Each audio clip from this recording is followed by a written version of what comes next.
Une guerre bien longue. Salut Gabriel.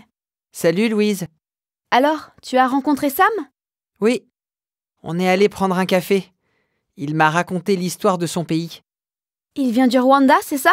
Oui, il m'a expliqué qu'il n'avait pas connu la guerre, mais ses parents oui. C'était affreux. Il m'a dit que les gens s'enfuyaient sur les routes, mais qu'ils étaient souvent rattrapés et tués. Quelle horreur!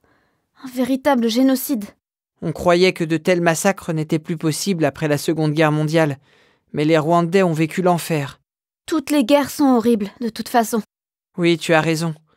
Il m'a aussi indiqué qu'à la fin de la guerre, les autorités avaient essayé de réconcilier les deux peuples, mais le chemin est encore long d'après lui. Difficile de se réconcilier avec celui qui a tué des gens que tu aimais. C'est sûr. Il m'a aussi parlé de l'association dont il faisait partie. Elle regroupe des Rwandais qui vivent en France et des Rwandais qui vivent toujours au Rwanda. Sam t'a expliqué quel projet il montait?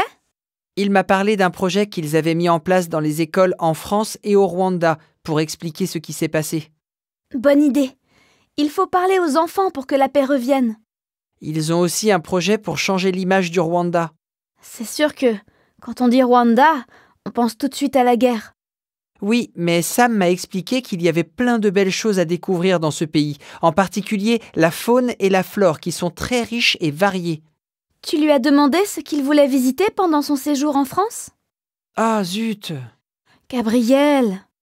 Désolé, ce n'est pas de ma faute. Ah oui! Il avait fini son café, alors on est parti. J'ai oublié. Oublié? Pourtant, ça ne t'arrive jamais. À toi de parler. Et toi, fais-tu partie d'une association? D'un club sportif? D'une association d'aide? Raconte.